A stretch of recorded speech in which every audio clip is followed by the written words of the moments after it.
सभी को मेरा नमस्कार। मेरे YouTube चैनल के माध्यम से मैं आप सब लोगों का हार्दिक अभिनंदन और स्वागत करता हूं। तो माय डियर स्टूडेंट्स और मेरे सभी व्यूअर, मेरे सभी शुभचिंतक, मेरे सभी छोटे बड़े भाई बहन, हम लोग पढ़ रहे थे टेंस और टेंसों में हमने पास्ट परफेक्ट कंटिन्यूअस टेंस तक पढ़ लिए थे। आज मैं बात करता हूं फ्यूचर परफेक्ट कंटिन्यूअस टेंस की। जी हाँ दोस्तों, पढ़ते पढ़ते 1 नंबर टेंस से 12 नंबर तक के जितने भी 3 टेंस होते हैं उनके 4 पार्ट होते हैं, वो आज पूरे हो रहे हैं यहाँ पर। तो आप लोग अपना आकलन कर सकते हैं कि आप लोगों ने क्या सीखा अभी तक। आप लोग अपने आप की परीक्षा ले सकते हैं, अपने आप में अपने आप को देख सकते हैं लिख करके या किसी को बता करके कि आपने क्या सीखा।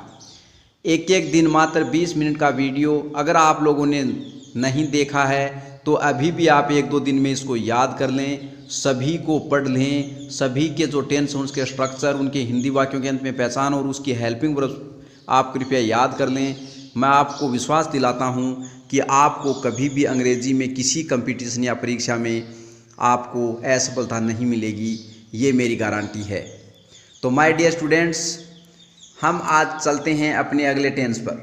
हम लोगों ने सबसे पहले पढ़ा था प्रेजेंट परफेक्ट कंटिन्यूअस टेंस, उसके हिंदी वाक्यों के अंत में पहचान और सहायक क्रिया के बारे में आपको पता है। उसके बाद में कल हमने पढ़ा था पास्ट परफेक्ट के बारे में। आज हम पढ़ेंगे फ्यूचर परफेक्ट कंटिन्यूअस टेंस के बारे में। तो माय डियर स्टूडेंट, चलते हैं अपने कार्य पर। तो मैं बात करता हूँ future perfect continuous tense. Future perfect continuous tense, इस फ्यूचर परफेक्ट कंटिन्यूअस टेंस के जगह इधर हम इसको प्रोग्रेसिव भी टेंस भी कहते हैं, क्योंकि कंटिन्यूअस और प्रोग्रेसिव दोनों एक ही होते हैं। प्रोग्रेसिव मीन्स भी निरंतर होता है और कंटिन्यूअस मीन्स भी निरंतर होता है, या इम्परफेक्ट भी कहते हैं, उसमें भी अपूर्ण होता है। तो future perfect continuous tense means होता है पूर्ण अपूर्ण भविष्यकाल या पूर्ण निरंतर भविष्यकाल। किसी समय विशेष के अंदर कोई क्रिया शुरू हुई थी और वर्तमान भविष्य में भी वो क्रिया जारी थी, इस प्रकार का बताने के लिए इस टेंस का यूज किया जाता है। और भविष्य में वो पूरी भी हो जाएगी ऐसा भी प्रतीत होता है। जैसे कहता है कि वह 2 घंटे से खाना खा रहा है, इसका मतलब वह 2 घंटे से तो खा रहा है, पहले क्रिया शुरू हुई थी, वर्तमान में भी शुरू है, लेकिन भविष्य में समाप्त भी हो जाएगी। इस प्रकार से कुछ बातें करने के लिए फ्यूचर परफेक्ट कंटिन्यूअस टेंस की बात करते हैं। तो माय डियर स्टूडेंट्स, सबसे पहले हम चलते हैं आगे हिंदी वाक्यों के अंत में पहचान। जिस प्रकार से अन्य टेंस थे, अन्य काल थे, उन्हीं में भी हिंदी वाक्यों के अंत में पहचान थी, तो इस टेंस में भी हिंदी वाक्यों के अंत में पहचान से रहा होगा। से रहा होगा के बीच में आपको पता ही है कि एक लाइन है, इसका मतलब इसके बीच में ऑब्जेक्ट और वर्ब आ सकती है। जैसे इधर लिखा है, देखो राजू सुबह से हिंदी पढ़ रहा है, तो हिंदी पढ़ रहा है, इन दोनों के बीच में देखो से और रहा होगा के बीच में आ रहा है। तो हिंदी वाक्यों के अंत में से रहा होगा, से रही होगी, से रहा हूँगा, से रही होंगी, या फिर कभी कभी ये ता आ रही होंगी। जैसे देखो ये राजू सुबह से हिंदी पढ़ रहा होगा, तो राजू सुबह से हिंदी पढ़ता आ रहा होगा, इस प्रकार से भी इसमें आ सकता है। तो ता आ रही होगी, ता आ रहा होगा, ती आ रही होगी और ते आ रहे, ते आ रही, ते आ रहे होंगे। यहाँ पर ते आ रहे होंगे, ता आ रहा होगा और ते आ रहे होंगे। देखो ता आ रहा होगा, ती आ रही होगी और ते आ रहे होंगे। तो माय डियर स्टूडेंट, चलते हैं आगे हेल्पिंग वर्ब की। हम लोगों ने हेल्पिंग वर्ब्स की बात करें तो सेल और विल दोनों के साथ, सेल और विल दोनों में से एक आता है और उसके साथ प्लस हैव का यूज़ किया जाता है। सेल किन किन के साथ काम में लिया जाता है ये भी मैंने आप लोगों को बता दिया। सेल का यूज है वो आई एंड वी के साथ काम में लिया जाता है, आई एंड वी के साथ काम में लिया जाता है। और विल का यूज है वो आई और वी को छोड़कर सबके साथ, जैसे ही, सी, इट, वो जितने भी हैं उनके साथ काम में लिया जाता है। जैसे ही, सी, इनके साथ काम में लिया जाता है, ही, सी, इट, या किसी का नाम हो सकता है राजू, सविता, इस प्रकार से। फोर का यूज हम लोगों ने पढ़ लिया था कि फोर का यूज किस प्रकार से होता है। फोर और सिंस होते हैं, इनका यूज किस किस प्रकार से होता है। फोर का यूज पीरियड ऑफ टाइम से पहले होता है, जैसे ओवर घंटे से पहले, सप्ताह से पहले, डे से पहले, मंथ से पहले, ईयर से पहले, एंड ए लॉन्ग टाइम्स या सम टाइम्स, इस प्रकार के जो ईटीसी शब्द आते हैं, ईटीसी का मतलब है और भी हो सकते हैं, ऐसे शब्द आते हैं उनके साथ किया जाता है। उसके बाद में सिंस का यूज होता है पॉइंट ऑफ टाइम के लिए, जैसे मॉर्निंग, इवनिंग, 2019, 2019, 2020, 2022, 8 o'clock या कोई भी बजना हो, जैसे मंडे, कोई भी दिनों के नाम हो सकते हैं, या फिर जनवरी, फरवरी, कोई भी महीनों के नाम हो सकते हैं। तो इस प्रकार से आप लोग समझ गए होंगे कि फॉर और सिंस का यूज है वो कैसे होता है। तो माय डियर स्टूडेंट, आगे चलते हैं हम लोग अपने स्ट्रक्चर पर। आगे चलते हैं हम अपने स्ट्रक्चर पर। तो सबसे पहले स्ट्रक्चर की मैं बात करता हूँ इधर। सबसे पहला स्ट्रक्चर है वो सब्जेक्ट प्लस शैल या विल दोनों में से एक लेना है। देखो, सब्जेक्ट प्लस शैल या विल दोनों में से एक लेना है अकॉर्डिंग टू सब्जेक्ट। ये बात मैं बार बार आप लोगों को बता रहा हूँ। सब्जेक्ट प्लस शैल या विल दोनों में से एक लेना है, प्लस हैव लेके आना है, BWEN बीन लेके आना है, वर्ब में ING लेके आना है, ऑब्जेक्ट अगर दिया हुआ है वाक्य में तो वो लेके आना है, प्लस फॉर या सिंस दोनों में से अकॉर्डिंग टू टाइम आपको लेना है। अगर मान लो ये ऊपर दिए हुए हैं इनमें से इवनिंग, मॉर्निंग, तो सिंस लेना है। अगर डे, मंथ ऐसे दिए हुए हैं तो फॉर लेना है। मैं समझता हूँ कि आप लोगों को बहुत अच्छे से समझ में आ रहा होगा या आ गया होगा, क्योंकि मैं बार बार आप लोगों को प्रत्येक टेंस में ये क्लियर करते जा रहा हूँ। आगे चलता हूँ। वह 2 घंटे से हॉकी खेल रहा होगा। हिंदी वाक्यों के अंत में देखो से रहा होगा, बीच में हॉकी खेल रहा आया ना, या फिर वह 2 घंटे से हॉकी खेलता आ रहा होगा। इस प्रकार से भी हिंदी वाक्यों के अंत में मैंने पहचान बताई थी। तो इसलिए मैंने खेलता आ रहा होगा, इसलिए आपको समझाने के लिए इधर लिखा है। वह 2 घंटे से हॉकी खेल रहा होगा। तो सबसे पहले हम सब्जेक्ट लेके आएंगे, सब्जेक्ट ही लेके आ गए यहाँ पर। उसके बाद में शैल या विल दोनों में से अकॉर्डिंग टू सब्जेक्ट। अब सब्जेक्ट के ही के साथ विल आता है तो आप विल लेके आएंगे। उसके बाद में हैव लेके आएंगे। उसके बाद में बीन लेके आएंगे। वर्ब में ING प्लेइंग लेके आएंगे। ऑब्जेक्ट दिया हुआ हॉकी लेके आएंगे। सिंस या फॉर दोनों में से फॉर लेके आएंगे, क्योंकि इधर समय की अवधि दी गई है 2 hours, प्लस टाइम आ गया इधर। तो he will have been playing hockey for 2 hours। वह 2 घंटे से हॉकी खेल रहा होगा। इस प्रकार से माय डियर स्टूडेंट्स आप बहुत सारे वाक्य बना सकते हैं। और मेरे सभी व्यूवर्स, मेरे सभी साथीगण जो मेरे वीडियो को देख रहे हैं वो लाइक और शेयर ज़रूर करें और इन बातों को ज़रूर गौर से सुने। और आप लोग भी ऐसे हज़ारों वाक्य, ऐसे सैकड़ों वाक्य बना सकते हैं आप लोग भी। दूसरा देखो स्ट्रक्चर, 2 नंबर स्ट्रक्चर में देखते हैं सब्जेक्ट प्लस शैल या विल प्लस नोट लगता है। इसमें हेल्पिंग वर्ब नोट का यूज हमेशा ही हेल्पिंग वर्ब के बाद में होता है। शैल या विल हैव होता है, उसका यूज है वो आपको पता ही है कि किसी चीज़ को पूरी होने के लिए, बताने के लिए किया जाता है। तो सब्जेक्ट प्लस शैल या विल प्लस नोट प्लस है प्लस बीन प्लस वर्ब में ING प्लस ऑब्जेक्ट सिंस या फॉर प्लस टाइम। तो वह 2 घंटे से हॉकी नहीं खेल रहा है, नहीं आ गया, इसलिए निगेटिव सेंटेंस है। फिर बता रहा हूँ ये दोनों ही असर्टिव सेंटेंस के पार्ट हैं। ये अफर्मेटिव सेंटेंस है, ये निगेटिव सेंटेंस है। सबसे पहले सब्जेक्ट ही लेके आ गए। वह 2 घंटे से हॉकी नहीं खेल रहा होगा। तो देखो सबसे पहले सब्जेक्ट लेके आ गए, शैल या विल दोनों में से एक विल लेके आ गए, नोट लेके आ गए, हैव लेके आ गए, बीन लेके आ गए, प्लेइंग लेके आ गए, हॉकी लेके आ गए, ऑब्जेक्ट सिंस या फॉर दोनों में से एक फॉर लेके आ गए, 2 hours। तो माय डियर स्टूडेंट्स हो गया he will not have been playing hockey for 2 hours। वह 2 घंटे से हॉकी नहीं खेल रहा होगा। उसके बाद में देखो अगला सेंटेंस इंटेरोगेटिव सेंटेंस है। इसके अंदर देखो इंटेरोगेटिव सेंटेंस में क्या, वह 2 घंटे से हॉकी खेल रहा होगा। तो इंटेरोगेटिव सेंटेंस के अंदर देखो क्या, वह 2 घंटे से हॉकी खेल रहा होगा। तो इसमें सब्जेक्ट शैल या विल दोनों में से हेल्पिंग वर्ब लेना है आपको सबसे पहले अकॉर्डिंग टू सब्जेक्ट, सब्जेक्ट के अनुसार, प्लस हैव लेना है, बीन लेना है, वर्ब में ING, object since for plus time. तो क्या वह 2 घंटे से हॉकी खेल रहा होगा। तो विल लेके आ गए, शैल या विल दोनों में से एक, ही आ गया, हैव आ गया, बीन आ गया, प्लेइंग आ गया, हॉकी फॉर 2 hours और इंटेरोगेटिव मार्क आ गया। तो will he have been playing hockey for 2 hours। वह 2 घंटे से हॉकी खेल रहा होगा। अगला है वो इंटेरोगेटिव निगेटिव होता है, प्रश्नवाचक भी होता है और उसमें नोट भी होता है। क्या वह 2 घंटे से हॉकी नहीं खेल रहा होगा जैसे। तो शैल या विल दोनों में से एक, सब्जेक्ट प्लस नोट प्लस है प्लस बीन प्लस वर्ब में ING plus object plus since या फॉर प्लस टाइम। तो क्या वह 2 घंटे से हॉकी नहीं खेल रहा है। तो विल आ गया, ही आ गया, नोट आ गया, हैव आ गया। इस स्ट्रक्चर के अकॉर्डिंग आप लोगों को प्रत्येक चीज़ को यहाँ पर लेते हुए आगे चलना है आप लोगों को। तो will he not have been playing hockey for 2 hours। क्या वह 2 घंटे से हॉकी नहीं खेल रहा होगा। उसके बाद में WH वर्ड की बात करता हूँ। WH वर्ड में मैंने यहाँ पर वाट लिया। वाट मीन्स भी क्या होता है, लेकिन WHAT वाट आता है तो ये क्या का अर्थ बीच में आएगा। हेल्पिंग वर्ब में हमेशा पहले आता है और अगर प्रश्नवाचक वाक्य में बीच में क्या आता है तो WHAT वाट का यूज करना पड़ेगा हमको। तो सबसे पहले WH वर्ड शैल या विल दोनों में से एक, प्लस सब्जेक्ट प्लस है प्लस बीन प्लस वर्ब में ING plus object plus since या फॉर प्लस टाइम और इंटेरोगेटिव मार्क। तो